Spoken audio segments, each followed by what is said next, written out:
guys ready? I think so. Hey, what's up, everybody? Welcome back to another exciting episode. I got some really awesome people with me here today. I'm going to push the camera over to their side and let them introduce themselves. And then we're going to get into the best conversation that you've ever heard in your life. The best conversation. So let's start on my right side here. Can you tell people your name and who you are? I'm Jazmin Kier, and I am an artist, model, massage therapist, singer, songwriter. Awesome. Thank you for coming. In the middle, who is this person? No, I'm Supamann Barnes, professional speaker, life coach, also photographer, videographer, and I'm here to make sure that you are amazing. All right. All right. He shot a commercial right now. Real quick. Whole commercial. All right. On my left side here, who do we have? Well, my name is Kesha, and I am a hairstylist, makeup artist, and salon owner. Okay. Thank you guys for joining. I would like to start by saying, isn't it fascinating that when someone asks you who you are, you give them like a list of things that you do, right? There can be other, like we can say, "Hey, I'm an eater. I'm a showerer. I'm a teeth brusher." You know what I mean? Like there's so many other things that we can list, but we list these other attributes, these other things, and I always found that fascinating.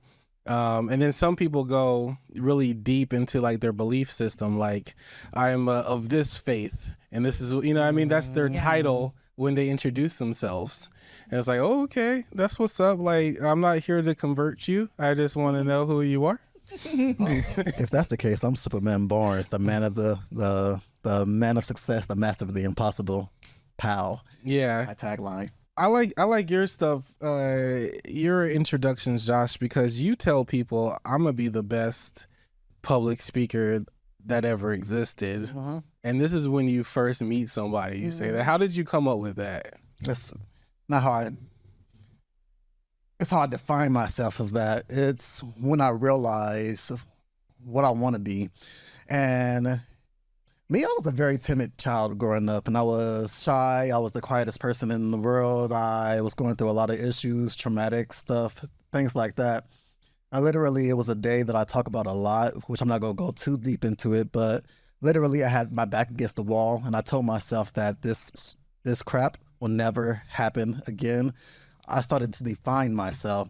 And create steps towards that. So I started reading 100 books a year. I started doing so many different things to collaborate with the fact that I wanted to be the best speaker, that I want to be one of the best photographers, I want to be one of the best videographers. And honestly, I think that is now just in me, to where whatever I do, I want to be the best in whatever I say that I'm going to go ahead and attempt in. So yeah. No, you're intense, bro. I've seen your workout videos. You're doing crazy things. Like you're hitting the peak of, you know, as far as we can push it, right? Yep. That's excellent. How do you two, because I want you guys to speak on it too. And also, even though I'm sitting here in the captain chair, you guys can ask me questions and ask each other questions as well. Oh, we about to get into business. I moderate. You can ask me questions for sure. I'm just more of a moderator here. But I also, because you two just met right now, right? Like right now. So we're getting, we're getting to know each other in real time around here. Right. So feel free to ask each other questions about, you know, who you are and stuff like that. Awesome. Yeah.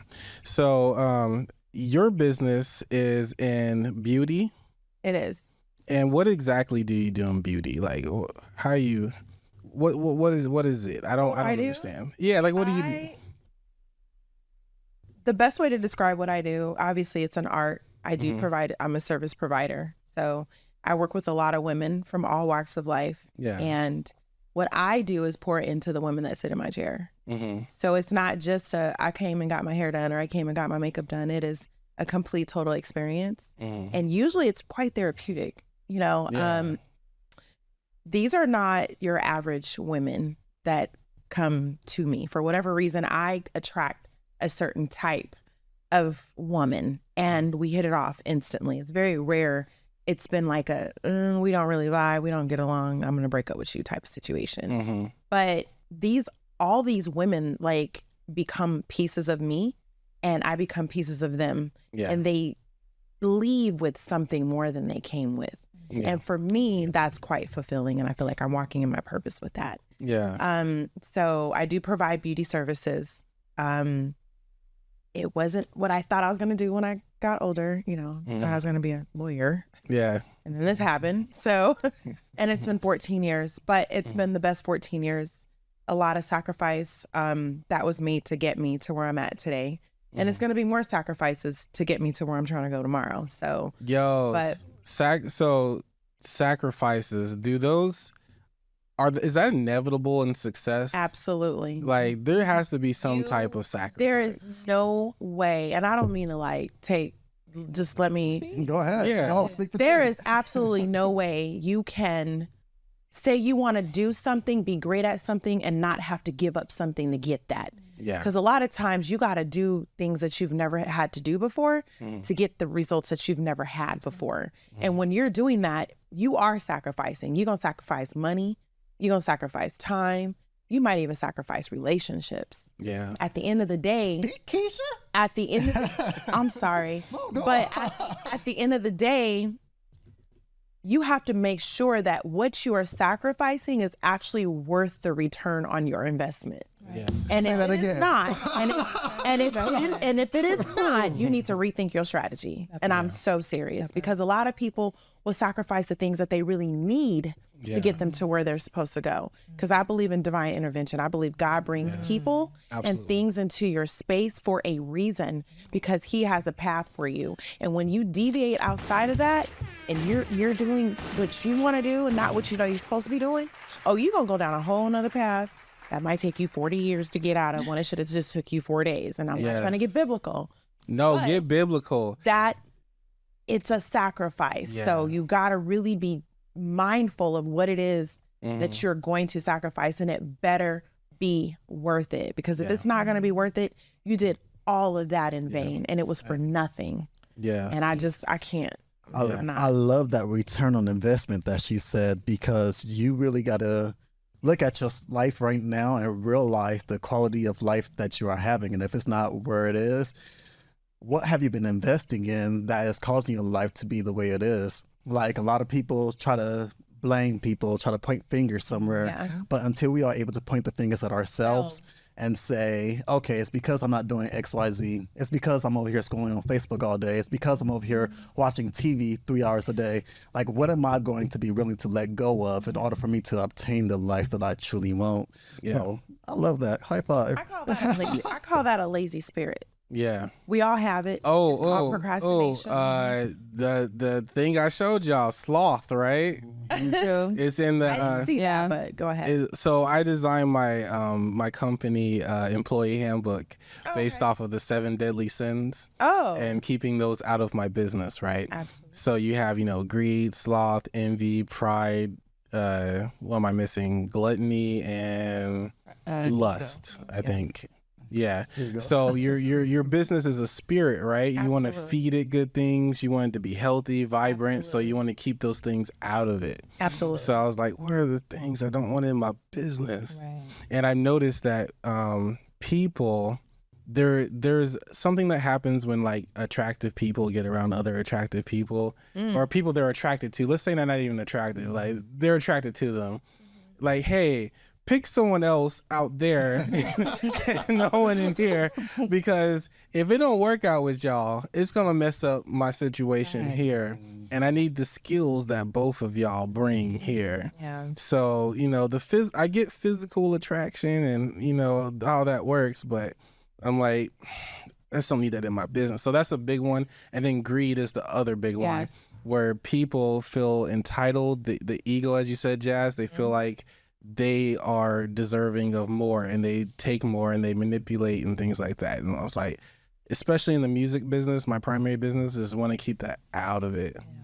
I love that because it really shows you that in all sorts and forms of relationship, you got to learn how to create boundaries. Yeah. Because when you don't have boundaries, then anything can happen. And it's like you put a group of starving people in a room together with one piece of sandwich. What's going to happen? Die. Yeah. So in order for you to be able to create a business to where everybody is utilizing their gifts effectively, you got to learn how to create that boundary to where, okay, so why don't I create these set of rules so that they don't touch the sandwich, and maybe I will have enough time to cut it up in a place to where we all get a piece, a share. So I love the fact that you do that with your business. A lot of people don't. Like, I need to work on mine as well. I told you that I don't really have mine all set up like that, but I love it that you have it in such a spiritual way too. Because now when you're presenting it to people, you realize that it's not just about business. It's about how you're trying to construct people's spirit, how you're trying to construct people as individuals so that when they go out into the world from your business, they are taking a piece of an energy that is going to make them more powerful, stronger, better because of how you got your business set up. Yeah. I studied pyramid schemes, and I was like, man, there's some things in pyramid schemes that are functional as far as bringing in somebody, giving them the tools, and allowing them to empower like other people to make them successful. I was like, how can we take that without the pyramid scheme part? Take the scheme out of the pyramid. Take the scheme out of the pyramid. It is necessary. Building blocks, you know what I'm saying? Building relationships, that's necessary. It's when people are using like manipulation, like y'all touched on, ego, like you touched on. Like not doing things for themselves instead of like remembering their why. Like that's where people start getting off track. Right. Yeah, this is so dope, and I'm so happy that you had something really dope to say right now, because you're like an you're an omnivert like I am. Jump in. Yo, it's all good. It's all good. Pick your spots and hit it. You know what I mean? We jumping rope. You gotta jump in. Double dutching like that. So I'll figure it out. Yeah, of course. So I want to ask you guys a question. How do you guys feel about spirituality and like divination things? How do you guys feel about that? Is that like, do you want me to explain what I mean? When you say divination, what do you mean? Elaborate. So divination to me, how I define it are things like how people use astrology, how people use numerology, how people use, it can be anything. It can be some chicken bones. You know what I mean? Like, okay, wait a minute. Because that is a part of I can go first. some divination. Yeah. They throw some chicken bones and hey, that spelled the letter. Like, so, but how do you guys feel about those things? I'll go first since you spoke the last. Wait a You might go minute. first. Okay, so what's the question? How do we feel about divination? Yeah, How yeah. that works into business, or Maybe how it works into your, Spirituality, so I'm trying to follow. yeah. Because I think, and that's the thing. It's so broad. Everybody very has a broad. different perspective. There's spirituality. There's religion. You know, there's what you've grown up doing and like going to a church or something. Who So you what pray. does it mean to you then? So let me also further define it. Okay. Divination is also a tool that people use to better understand their reality. So it can be a religion. You can use divine scripture. You know what I mean? You can divinate from whatever you pick up, and if it resonates to you when you read it, then that is a form of divination, even when people speak to you. So I want to know for you in your personal life and how you resonate with divination, and what tools of anything resonate with you in that. I feel like for me, spirituality is like a lifestyle. I wasn't always just spiritual. I was actually religious growing up, but it was a matter of me just unlearning certain things, starting to kind of fit things to my understanding and, you know, what I believe in. Yeah. I respect other religions, you know, and divination itself, but I believe in more so just having that connection within my higher self. And then I also believe in connecting with like my elders, my honorable ancestors. Yeah. So for me, it's really like honoring those that came before me, that created a way. It's really like understanding the universe as well, like the laws of the universe. And I believe in God, you know, but I also respect other religions, so, or other belief systems. But for me, it's definitely a part of my daily walk and a part of whatever I do. So like I just recorded a song, you know, that what those lyrics said, like that means something to me. I feel like spiritually, that means something to me from my ancestors. It's more than just for me. but it helps me. It gives me like a compass in life. So. Yes. Josh, how does it resonate with you? So I was very religious when I was growing up, and I'm not mad at it because I'm grateful for the journey that God put me on.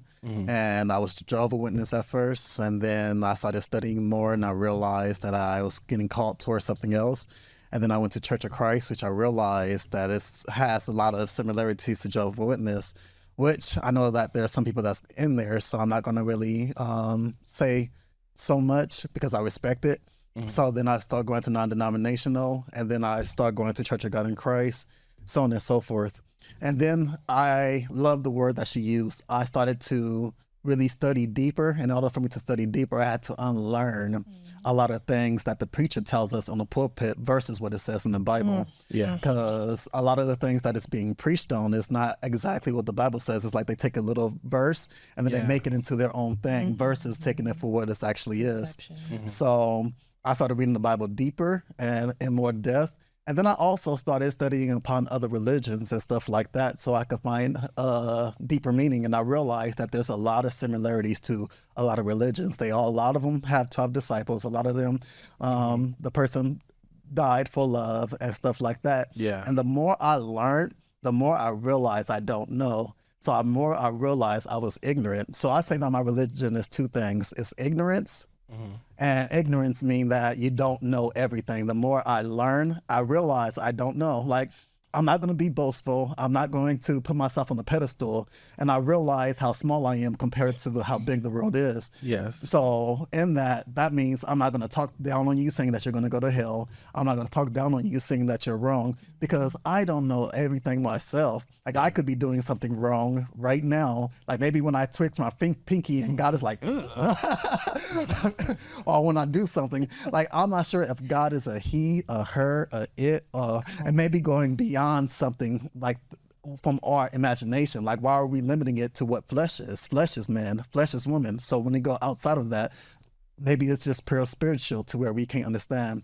So my religion is love. Yeah. No matter what, I want to give as much love as possible before the day I die.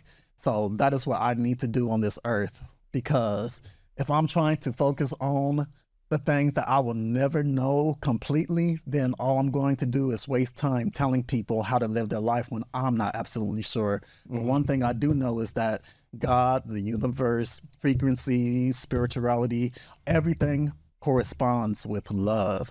So if I do that at the very least, I am perfectly fine what happens with the afterlife, because I'm doing it not for me. I'm doing it for my greater self, for others and everything. So whatever that equates to in my afterlife, I am fine with. Yes, yes, yes. Follow that. I don't know if I could like. I feel like we gonna battle tonight. No, I'm just kidding. So, my story is quite interesting. I did not grow up in church. I've gone to church several times. They even tried to throw me in the choir a few times, but I wasn't like raised in church. I got into church when I was literally 28 years old. That's when I committed myself. And it was mainly because I understood history. So I really got where I'm at today based on just one big history lesson. Yeah. And I had to unlearn a lot of the things that I was taught to with Christianity and, you know, Pentecostal and, you know, all Baptist, just all these different branches of religion. I had to unlearn that because that's not what started spirituality in the first place. Yeah, that was there's a difference. It was created, and I'm not trying to go on a rant here, but from what I believe, it was created after Jesus Christ was crucified. There is a lot of different denominations post Jesus Christ dying. Prior to him, it wasn't really a whole lot going on. Yeah. But with that being said, it's just one big ball of history. When you're talking about the stars and the moon and the angels and the stones and all these things. Yes. And astrology, that's all in the Bible. Like, let's just keep it a buck right now. If you really read the Bible, they talk about that. Yes. They look at the moon, like they talk about that. And even when you go into the zodiac, like it's so deep, but it's history more than it is anything else. Yeah. And you hit the nail on the head when you said my religion is love, because ultimately that's what God wants us to do, is to love each other like Christ loved the church, like as brothers and sisters. And we have to operate in that. No judgment. It's just so much more to all of this than just casting a stone into a glass house when you dirty too, so it's really not, don't judge, just love each other. Yes. Unconditionally love each other, because that's what they do. That's what he does for us, or whatever that may be, whatever the hierarchy is. Us. So it's fascinating because we're doing our best to articulate what this is with the words we have available to us. Absolutely. And we know that's man. Yeah. That's man. That's limited. flesh. That's not spirituality. Yes. When you tap into your spiritual self, like you said, when you talk with your ancestors, some of that is just, it's a nonverbal thing. Yeah. It's a feeling. It's an emotion. Yeah. It is like, it's a being that takes over you, and you know what it is, especially when you can't talk. Yes. So that's also biblical too. So at the end of the day, we're all right. At the end of the day, you know what I mean? We're just saying it, we're translating it differently, but we're all right. Not only are we right, because there can be more than one truth. I appreciate you guys sharing your thoughts on this, because this is the conversation that has to happen between people that are spiritual, that are religious. We can't let these different narratives pop up and divide us. Divide our community. There isn't happening. Yeah, there doesn't have to be a war between religion and different religions, or spiritual versus religion, or people that use these tools versus these other divination tools. It doesn't have to be that type of conflict here. And in fact, we all really need each other. We all specialize and have gifts that were given to us. That talks about that in the Bible too. Yes, and we all have specialties and things that we do, and we have to work together. So that's what I love too. It's like once we realize that, like, I think that God came down in multiple forms because we knew how ignorant we were. Like, we was going to be divided, and we're going to treat things like it's a gang. Like, oh, I'm Church of Christ Pentecostal. Oh, I'm Baptist. Oh, I'm not a denomination. Like, we treat it like it's gang banging. Why you make it sound like who's gang banging in churches? I'm just saying. In Compton, right? That's literally how it's taken. Like, a lot of people treat it as if it's something that's supposed to be a source of division versus what it was intended for us to come together to create love. Literally, God say, do not judge. And the very first thing we do when we see somebody is judge. That's why I could go to a Buddhist monk, I could go to a Christian, I could go to whoever it is, and go to their facility and worship God, because I know what God is. Yes. And I don't know what God is. And I'm perfectly fine with that. Yeah. I'm understanding more and more. It's like to treat God as if he's or she or it or they is in a box.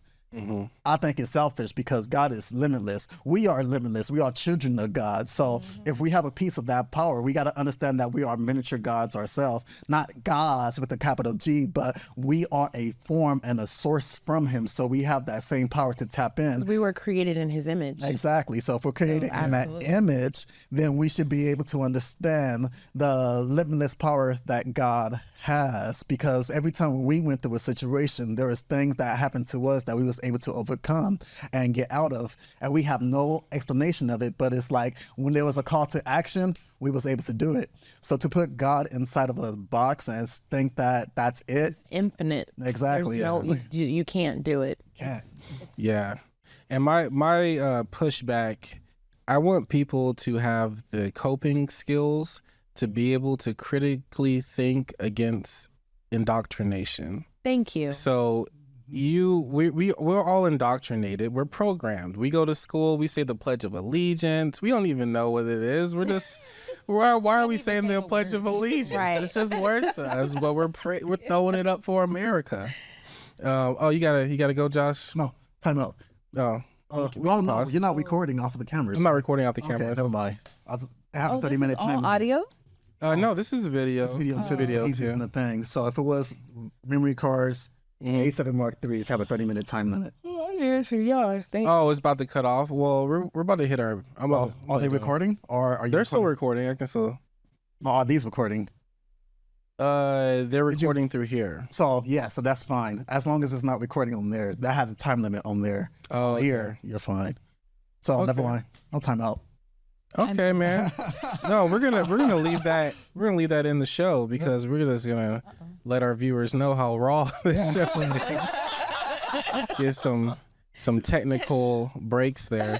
I'm the videographer, so I always try to make sure that everything is smooth. Yeah, no, understandable, man. And I really appreciate you coming here, teaching the skills and things, sharing knowledge with me. What I really like, you kind of do the same thing I do. You pull in people to come back to your shows because you've been here before. Jazz has been here before. And I like that. I feel like if you work well with someone, pull them back in and keep building with them. You know, it's not just a one and done thing. Like, let's continue to create. They family for life. they gonna be 80 years old. I'll be hitting them up like, hey, you wanna do a podcast? Okay, you trying to get me canceled by the senior community? Like, how dare you? Someone is offended out there, and I'm gonna give them your address. I do that. I'm sorry. Were you about to say something? I have a question. Yes. It's just been on my brain for months. Let it go. How do you guys feel about these gender wars? Oh.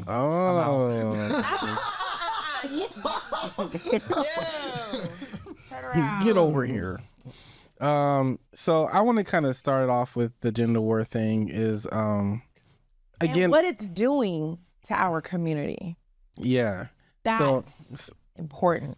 So in my opinion, there is a distortion of reality that's occurring through media. Absolutely. So it's hard for people to get the reality and the truths of things because people are making it into entertainment and they're using it for profit and it goes into greed and all of that stuff. Preach, Fleek. So we get figures like Kevin Samuels and all these unhealed figures. Let me be very specific. we get these what are they called? Influencers, thought people, whatever you want to call them, that exploit this distortion and they'll use it to manipulate it for their own gain than actually trying to help and heal someone, speak life into them, right? So my opinion is that it isn't as bad as we think it is, but it is very bad because when I talk to my single friends about their dating lives and just the mentality of that people have in trying to actually pick a partner, I'm like, whoa. Oh, it's disgusting. Yeah. It is. And I'm trying to keep it rated PG by saying disgusting. And I think what's also happening is you've got a lot of hurt little children stuck in adult bodies creating a platform and spewing their ideology on other hurt people who have yet to be able to identify, I'm actually hurt and I actually need to sit down with someone and unpack some things so I can be a better version of myself. But I'm going to identify with you because it sounds like you're talking to me. I can relate to what you're saying. So what you're saying must be right. You got people that's patting you on the back. Exactly. And that's not the case because now what you're doing is trauma bonding with a lot of people from different places all over the world. And it does create a form of toxicity. And it's a dangerous game that's being played right now. Because we have other generations before us that is paying attention, you know? And I think what's frustrating for me is the bashing that Black women get right now. But I also, because I'm not going to leave Black men out on this, but I also get sad with the amount of bashing Black men get. And I think there needs to be some sort of honest moment of truth and just say, okay, we all have problems. We all have hurt. something have happened to all of us, Mm-hmm. you know, but at the end of the day, to our core, we need each other because at one point, nobody wanted us Preach, here. Kesha. Yeah. You know what I'm saying? And at one point, we had to work together Yes. to dig ourselves out of the stuff that we were thrown into that we didn't ask to be thrown into in the first place.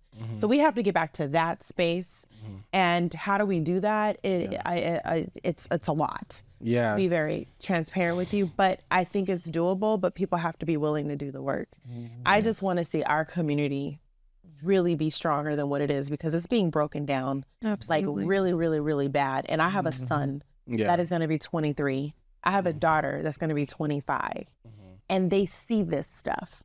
And I have to go in with positive reinforcement to my son and say, there's nothing wrong with you. You are perfectly fine. You know what I mean? I have to go and tell my daughter, it is okay if you cry. It is okay if you have a moment of vulnerability and weakness. It doesn't mean that you're a horrible person. It means you're having a human experience. So. Oh, it's still good. It's still good. Yeah. So- I got it on here. I have to fight against that to try to protect my own children's minds. Yes. You know what I mean? And their spirit. And so I'm working triple time, not even overtime, but triple time to make sure that I do the absolute best that I can because I'm up against a whole machine right now. Social media. Social media is like- very toxic and Yeah. there's gotta be some point where we can, it needs to stop. I think you're doing absolutely a good needs to thing stop. by having a conversation with your kids, though. Oh, absolutely. Just that alone is going to help them make sense of all of it. Like their generation is very different than our generation. Absolutely. And Long shot. yeah. Like I hear the type of conversations about 50-50, about I'm sorry. even not having a good understanding of masculinity and femininity. Duality. What is the duality of it? Yeah. You know what I mean? What actually is toxic behavior and things like that? It's just a lot of distortion. So we got to keep talking to it. I know you got something. What you Look, got? okay, first of all, let me apologize because when you said gender wars, I thought you was talking about like Yeah, a me whole too. different community.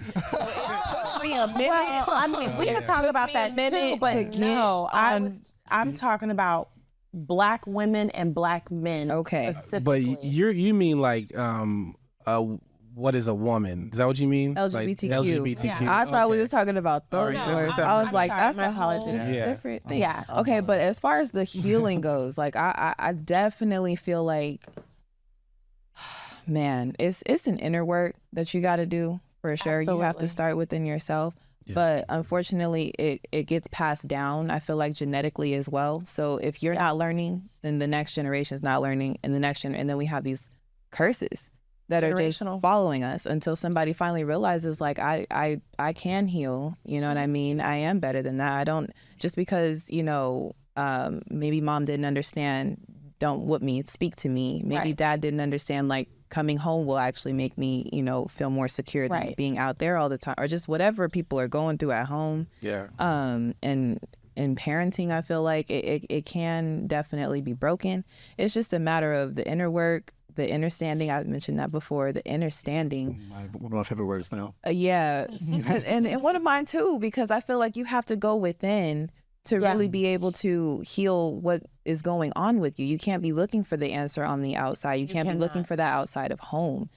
Going back to spirituality, like talking to God, finding yourself, understanding your path is like, I feel like ultimately what can heal whatever you've gone through in the past. But the gender wars part, because I'm getting off topic, as far as men and women go, the duality is important. It definitely helps to have two figures in the home to show that. But unfortunately, some people have to learn, like we have to relearn shit. We have to teach ourselves.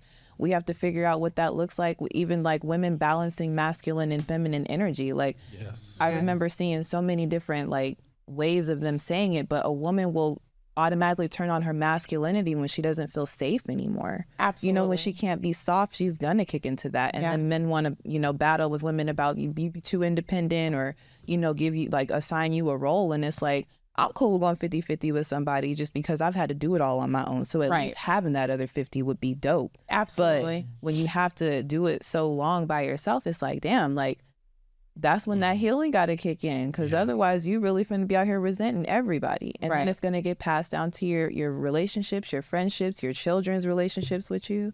Like, it's deep. Yeah. I think the 50-50 comes from a space where people feel like they're just tired of being taken advantage of. Absolutely. And I think that's really what this is about. But you also have to you have to have self accountability as to why did you allow yourself to be taken advantage of? What was your motivating factor in partaking in these activities in the first place? What was it that made you say, I gotta do this and I gotta do that in order for you to even give me the time of the day? Because that's where you have to look at yourself in the mirror and say, okay, I contributed to this. And my biscuits done got burnt. And now I want you to go half with me. You know what I mean? And that's where it's like, okay, I played a role in this. And I got to unlearn some things too. I remember when I turned 21, I went to a 21 and up club, and I was like, it was an experience for me to buy a drink.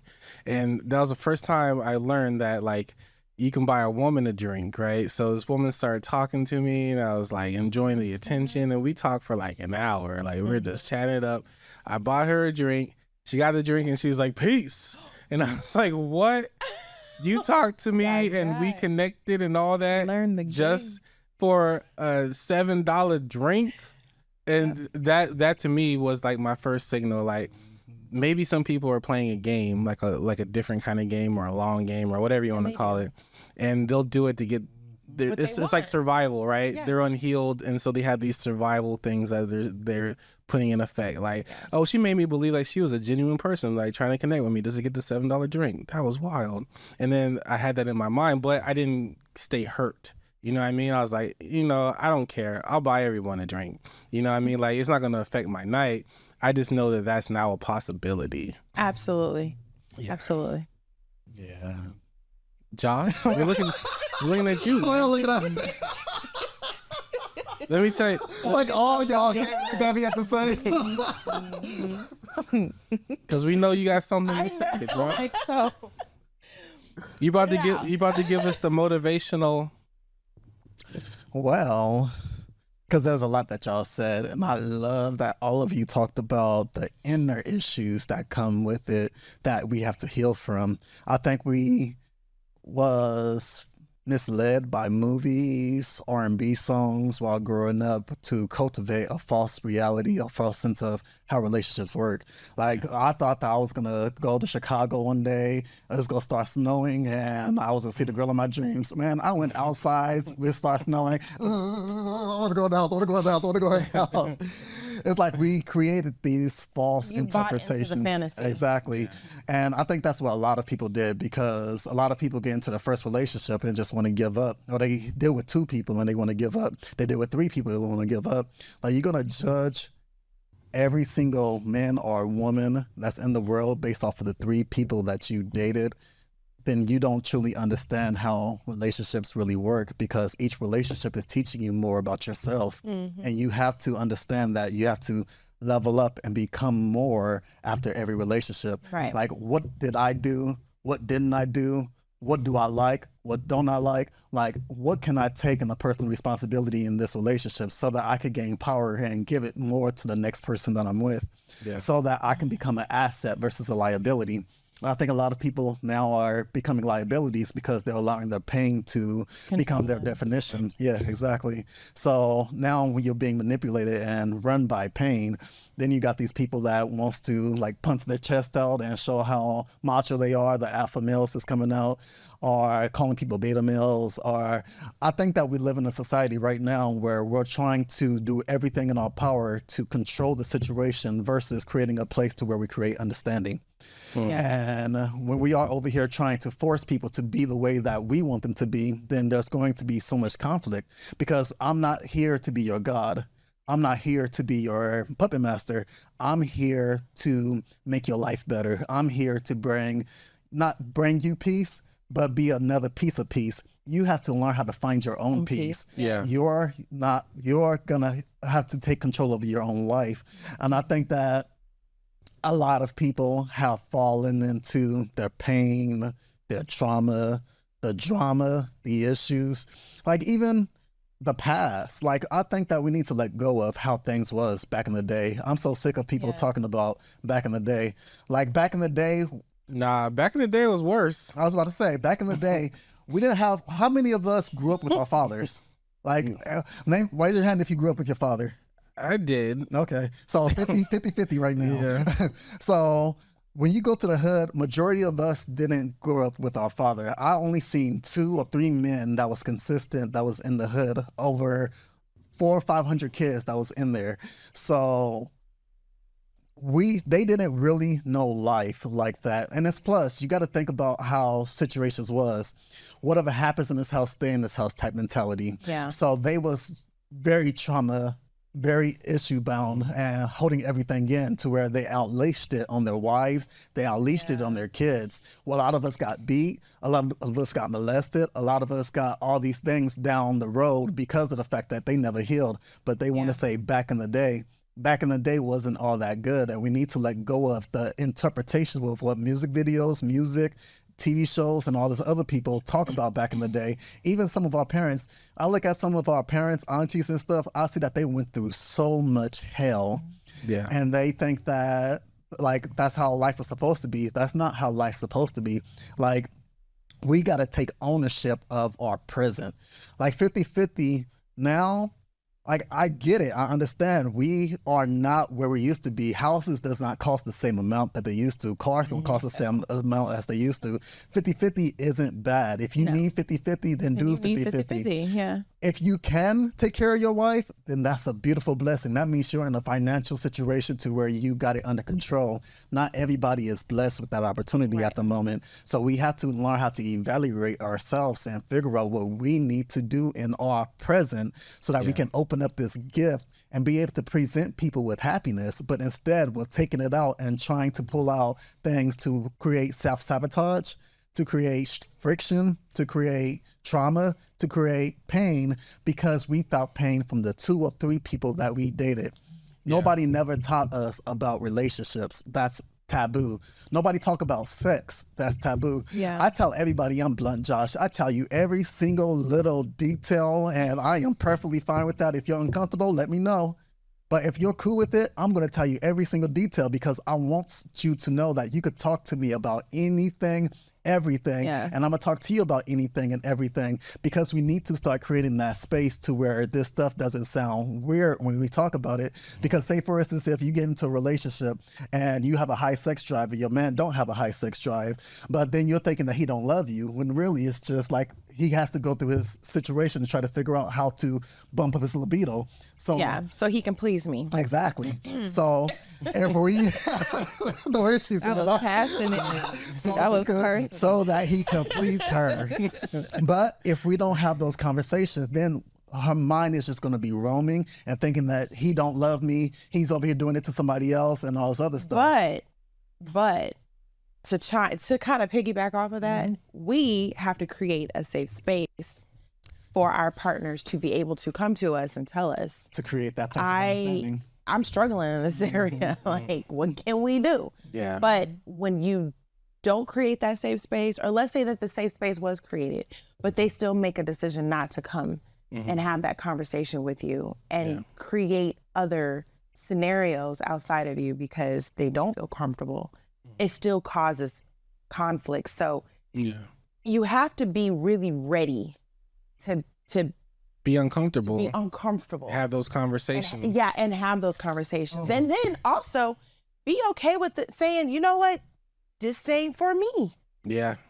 And I can respect you because this ain't for me. Let me tell y'all a post that I literally just made a few days ago that talked about uncomfortability, and I loved it with a passion. So we don't want to join your cult, Josh. I'm sorry, you're in it. You don't want to be in Fleek, the cult, you're bro. in it. You are in Stop trying to initiate us in your cult. Bro. Okay, here it goes.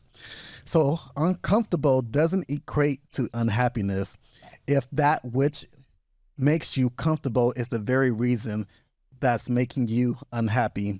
Proof that we are not so always supposed to go about things purely based off how we feel. Sometimes you got to rewire your thinking and get out of your comfort to go after your happiness.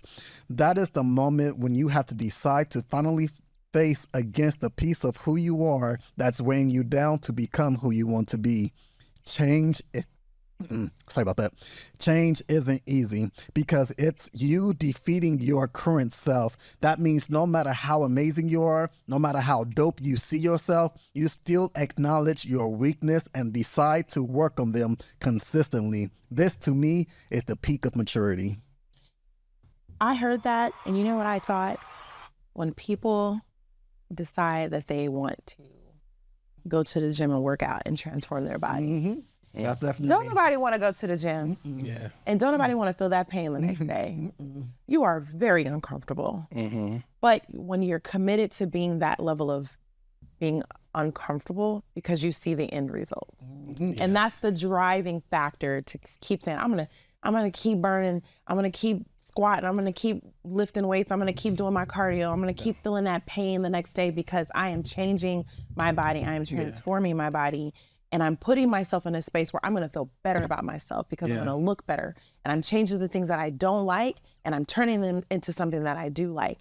And it's a journey. So it all comes full circle, you know. And then that level of consistency. And that goes back to sacrifice, like what we talked about when we first started this podcast. That's that discipline and self-love too. Exactly. Yeah. So that level of consistency will eventually make you fall in love with that pain too. Like once you start doing the things that you're supposed to do, even though you're uncomfortable doing it in your present moment, eventually that soreness feels good. It makes you realize that you are accomplished. It makes you realize that, okay, my body is having a chemical reaction based off of the actions that I'm taking. So now I'm transforming my life and putting it into the atmosphere of exactly who I want to be. And then it translates to so many other things. Like once you start working out, you start wanting to be able to go on podcasts more often. You start wanting to go talk to people more often. You start feeling more comfortable with dancing. You start going out more often because of the fact that when you're putting yourself in a position to do the things that you're supposed to do, you're telling your body it's time to live. Yes. And a lot of us ain't living because we are too comfortable with not doing the things that we know we're supposed to be doing. Yes. That goes back to that lazy spirit. Yeah. It's all full circle. It's all full circle, no matter how you slice it. I think it becomes a lazy spirit when you know what you should be doing, and but you don't do it. Absolutely. Yeah, then it becomes, so some people are do that. Yeah. Or you haven't created that routine of discipline. So, and that's something that we can instill in our younger generation. Yeah, creating that routine of discipline. Guys, I appreciate you jumping on the show. We're not done yet. I want 5 more topics. It's like later than a mug up in this thing. And, I got to go catch a flight. I'm going to Washington, D.C. tomorrow. Ooh, so, Chocolate City. Yeah. Why is it called that? Because we chocolate. Oh. I don't know. It's always called Chocolate City. Jazz, did you feel like singing right now? You feel like doing singing for us? Yes. No, sing us that song that you did over there. Do you want to sing that song? You want to do something else right now? What's on your spirit right now? Sleep. My spirit's feeling sleepy. I don't know. Something. Let me see. What does spirit like me to do right now? I really liked what you performed for us in the room over there. But okay, so you want me to do that? You want to run it back? I really love that because it feels appropriate for... Right. In light of Black History Month. I've been walking with my face turned to the sun. Weight on my shoulders, a bullet in my gun. Oh, I got eyes in the back of my head, just in case I have to run. I do what I can when I can, while I can for my people. While the clouds roll back and the stars fill the night. So I'm gonna stand up, take my people with me. Together we are going to a brand new home. Far across the river, do you hear freedom calling? Calling me to answer. Gonna keep on keeping on. I can feel it in my bones. Okay. I think that's a perfect song to lead Fleek into Washington, D.C. Let's go. Travels brand. Incredible. Thank you. Thank you, guys. Beautiful. Thank you. So beautiful. Hey, everybody. Thank you for watching the podcast. Make sure you like, comment, and subscribe, and come back for more episodes.